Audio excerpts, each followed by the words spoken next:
everyone. Welcome back to this week's episode of Sherlock and You. And today we're here with our lovely welfare officer, Miss Jaylene Courtney, and two of our lovely residents here at Sherlock. Please introduce yourself. Hi, I'm Sarana. I'm studying management. And I'm Jerome Adams from studying law.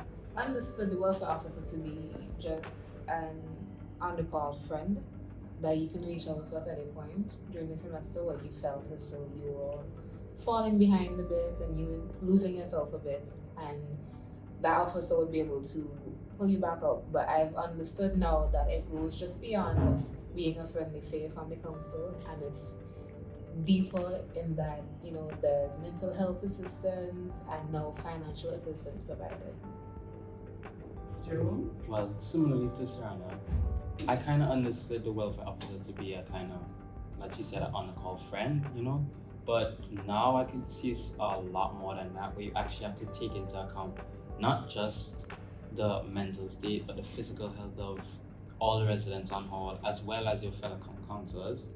So it's definitely a challenging task, but I understand it to be probably one of the most important roles, especially with UE, considering the mountain load of work we get.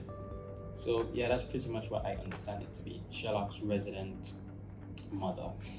Yeah, can I just add real quick? It's very important to know that with the environment of UE, to be concerned with everybody's mental health and physical health and like general health, it's like with a whole hall of like over 70 people, it's really difficult, and it requires a person that has a lot of tenacity and a person who is strong-willed themselves to be able to handle that heavy workload, because it's no doubt a heavy workload. So that's also a big part of being the welfare officer. Oh, thank you guys. Really appreciate those answers. What do you think? What do you think of those answers? Oh, I love their answers, and I love that they actually get it, if that makes sense. I'm so sorry. But personally, coming into this role, I would not know if you guys actually would use me, actually reach out with your problems, and I really do want to be a person that you guys are comfortable around. And hearing your answers, I'm like, okay, it seems like I did my job. I'm hoping to improve this semester as well.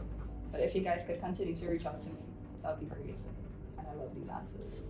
And something else I wanted to find out from you. I recognize that in your tenure you have made great efforts to bring more awareness to the preservation of mental health. Could you please share with us why that has been so important to you?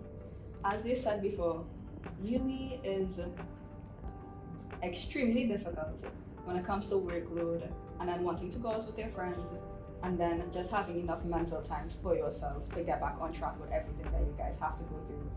Because you guys are away from home. People who stay on hall are not from this country. So you guys are coming into a new era, coming into a new you overall. So just being here to preserve everyone's mental health is such a big part of my role, because I want you guys to not fall behind on your work.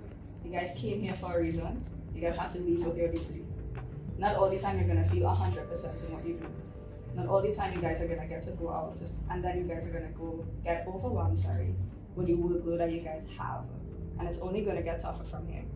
You guys won't always have me. You guys won't always have a welfare officer. But I want to be that person right now to say, if you have a hard day, come to me and talk about it.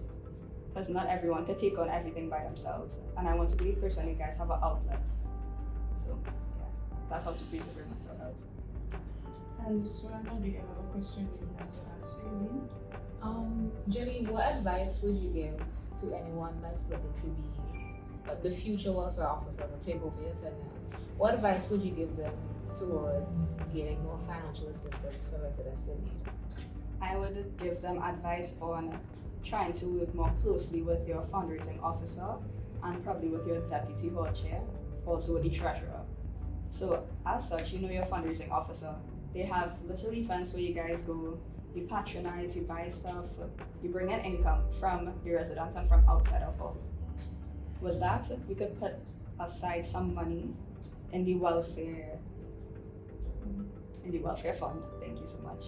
We could put aside some money in the welfare fund to actually purchase stuff that are necessary in order to help our residents. With our deputy hall chairperson, he works closely with our alumni that you guys will be further introduced to. our alumni are people that are past Sherlockites that have such strong bonds to Sherlock that sometimes they will donate some money to us. So as they have this money collected, our treasurer would of course take part in that, they will help out.